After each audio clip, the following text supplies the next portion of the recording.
Assalamualaikum warahmatullahi wabarakatuh. Yang saya takdimi, pengasuh Pondok Pesantren Zainul Hasan Genggong, Kiai Haji Muhammad Hasan Mutawakil Alallah SHMM. Yang saya hormati, Rektor Universitas Islam Zainul Hasan Genggong, Bapak Dr. Aziz Wahab BAMAG. Yang saya hormati, dosen pembimbing tugas akhir yakni Bapak Babul Bahrudin MPD dan Ibu Nining Winarsi MPD, dan yang saya hormati kedua orang tua saya yang saya cintai. Baik, izinkan saya memperkenalkan diri. Nama saya Vina Sidiko, NPM 2112 1050 Saya dari Fakultas Umum di bagian Prodi Tadris IPS. Di sini saya akan menjelaskan tentang resiliensi pondok pesantren Salafi terhadap transformasi digital dari perspektif teori pilihan rasional. Studi kasus Pondok Pesantren Hidayatul Islam. Baik, di bagian latar belakang, perkembangan teknologi digital telah mengubah banyak aspek kehidupan termasuk pendidikan, namun Pondok Pesantren Salafi masih mempertahankan metode pembelajaran tradisional karena kekhawatiran akan dampak negatif digitalisasi terhadap adab dan tradisi. Di sisi lain, masyarakat cenderung memilih pendidikan modern, yang dianggap lebih relevan di era digital. Nah, hal ini sejalan sudah dengan teori pilihan rasional James Coleman itu bahwa individu memilih berdasarkan perkembangan logis untuk keuntungan masa depan. Baik, kita lanjut. Berdasarkan observasi awal itu tanggal 2 Mei 2025 di Pondok Pesantren Salafi Jurang Jeru. Nah, ini tempat di mana observasi awal. Diketahui bahwa pesantren ini menolak penggunaan media digital. Nah, karena dianggap dapat merusak tradisi seperti membaca kitab kuning, juga serta mengurangi kedekatan emosional antara guru dan murid. Nah, pandangan ini sejalan dengan teori pilihan rasional James Coleman yang menjelaskan bahwa individu bertindak untuk memaksimalkan keuntungan pribadi secara logis. Nah, di tengah arus digitalisasi, Pondok Pesantren Salafi justru tetap memilih mempertahankan nilai-nilai tradisional sebagai bentuk resiliensi terhadap perubahan zaman. Penulis memilih Pondok Pesantren Hidayatul Islam Kabupaten Probolinggo sebagai fokus penelitian karena pondok ini menjadi contoh pesantren yang membatasi penggunaan media digital. Nah, tetapi tetap menyediakan pelatihan seperti alat komputer dengan aturan yang ketat pastinya. Nah, hal ini menunjukkan bahwa mereka tidak sepenuhnya menutup dari perkembangan digital, tetapi tetap menjaga nilai-nilai tradisionalnya. Nah, akankah mereka bisa mengimbangi dengan sudah ada alatnya, juga sudah ada komputer, itu apakah masih bisa mempertahankan dengan pengajaran konvensional seperti itu? Nah, tetapi tetap penelitian sebelumnya seperti Muhammad Zaini 2024 menyebut bahwa digitalisasi bukan lagi ancaman, melainkan peluang bagi pesantren untuk tetap relevan. Demikian pula penelitian oleh Khalid Junaidi dan Andri itu menunjukkan bahwa transformasi digital dapat membawa dampak positif jika diiringi dengan pendekatan yang bijaksana. Oleh karena itu, penulis tertarik dengan mengangkat tema resiliensi Pondok Pesantren Salafi terhadap transformasi digital dari perspektif teori pilihan rasional. Studi kasus ini Pondok Pesantren Hidayatul Islam yang berlokasi di Desa Jurang Jeru, Gading, Probolinggo. Peluang ini pendidikan Salafi di tengah era digital. Kita lanjutkan. Dan Pondok Pesantren Hidayatul Islam di Probolinggo ini menjadi contoh pesantren Salafi yang membatasi penggunaan digital namun tetap menyediakan pelatihan teknologi secara terbatas. Penelitian ini mengkaji bagaimana pesantren tetap mempertahankan nilai tradisional di tengah tantangan digitalisasi. Sangat banyak pastinya tantangan dalam era digitalisasi.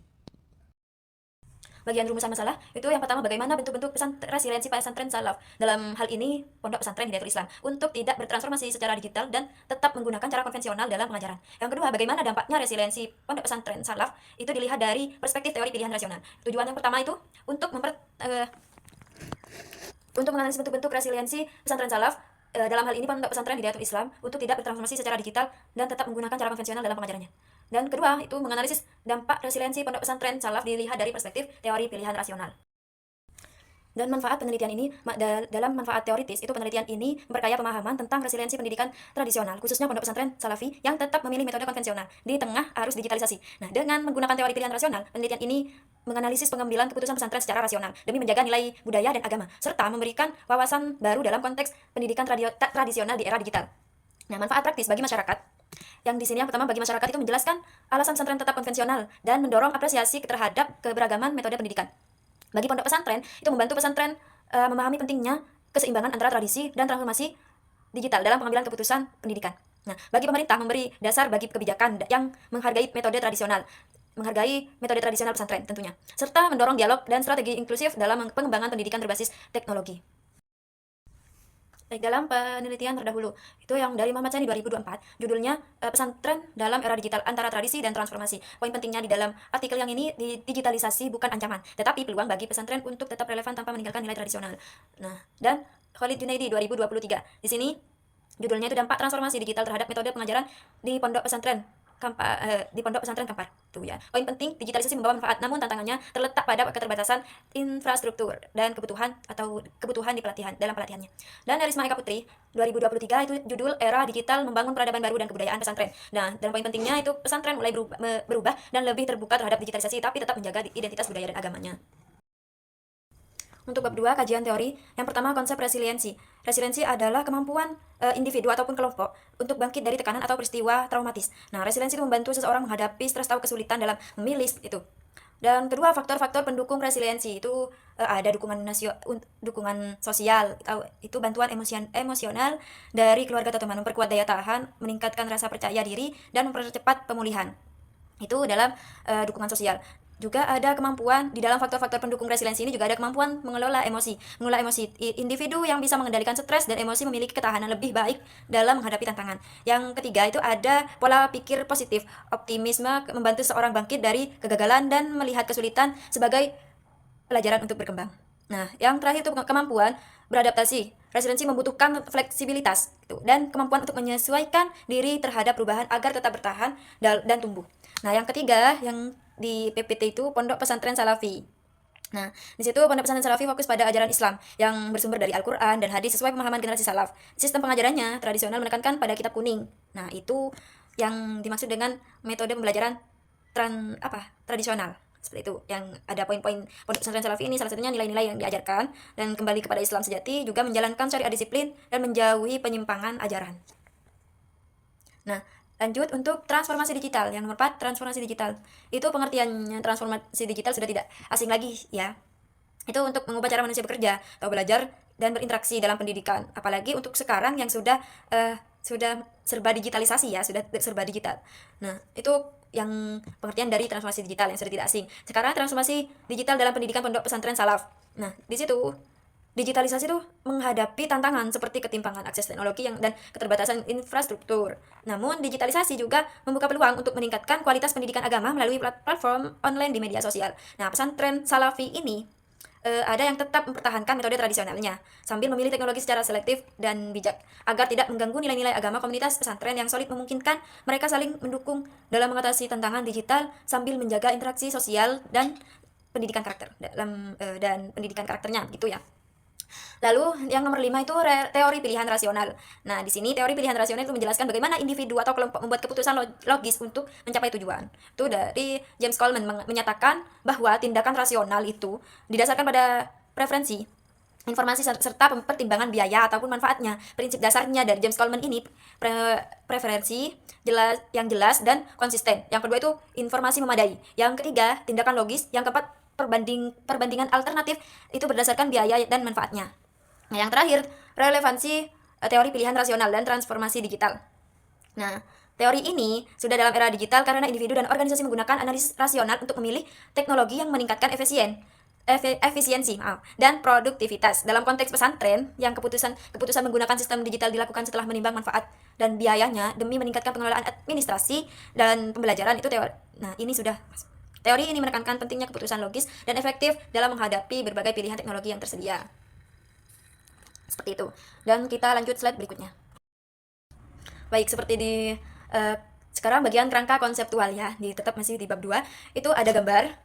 Nah, di situ kesimpulannya ada di pinggir tulisannya yang saya bacakan. Kerangka konseptual penelitian ini menjelaskan hubungan antara teori pilihan rasional, resiliensi, transformasi digital, dan pendidikan di pondok pesantren Salafi. Nah, transformasi digital ini dianalisis melalui teori James Coleman.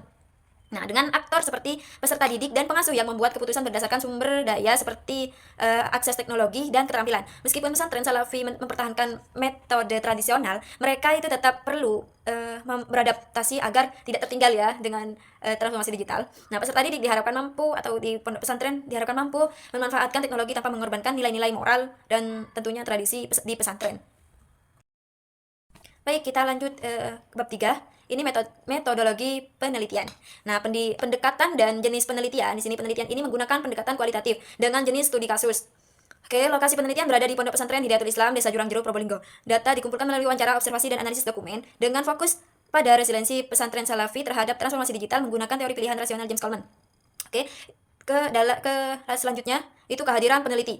Peneliti hadir langsung di lapangan untuk mengamati berinteraksi dan mengumpulkan data secara langsung. Kehadiran disesuaikan dengan jadwal dan izin pesantren guna memperoleh gambaran yang akurat tentang respon pondok pesantren tentunya ya terhadap digitalisasi. Oke, metodologi penelitian dari sumber data penelitian itu peristiwa lapangan, informasi dan dokumentasi. Peneliti mengamati aktivitas masyarakat dan pondok pesantren dalam menyikapi transformasi digital serta bentuk resiliensinya. Informan dipilih secara berproses sampling, itu terdiri dari pengasuh pondok pesantren, guru atau ustadzah atau ustadz ya. Lalu dan masyarakat sekitar. Dokumentasi diperoleh dari catatan foto pemahaman terhadap kehidupan dan tradisi pesantren Salafi di era digital. Nah, selanjutnya itu teknik pengumpulan data. Teknik analisis data dalam penelitian ini mengacu pada model Meles dan Huberman yang terdiri dari 4 tahap. Yang pertama pengumpulan data, kondensasi data, dan penyajian data dan penarikan kesimpulan. Nah, data dikumpulkan melalui observasi diwawancara, lalu disaring dan dipilih untuk disusun secara sistematis. Penyajian data dilakukan dalam bentuk naratif atau visual untuk memudahkan analisis. Kesimpulan ditarik secara bertahap sejak awal. Nah, lalu diverifikasi melalui tujuan ulang, pemeriksaan catatan diskusi dengan sejawat dan langkah pendukung lainnya agar hasil penelitian benar-benar valid. Baik, di sini metodologi penelitian. Pengecekan keabsahan data. Keabsahan data dalam penelitian ini diperoleh melalui teknik triangulasi, yaitu triangulasi sumber dan teori. Nah, triangulasi sumber ini dilakukan dengan memverifikasi data dari berbagai informan untuk memastikan kebenaran informasi, sementara triangulasi teori itu digunakan untuk membandingkan hasil temuan dengan teori yang relevan. Dalam hal ini, teori pilihan rasional guna menghindari bias dan memperkuat analisis. Ini ya, teknik ini melibatkan pengecekan data dari wawancara, observasi, dan dokumentasi untuk meningkatkan validitas dan reliabilitas data serta memahami resiliensi pondok pesantren Salafi terhadap transformasi digital secara lebih mendalam. Baik, yang tadi sudah termasuk slide terakhir. Sekian dan terima kasih. Wassalamualaikum warahmatullahi wabarakatuh.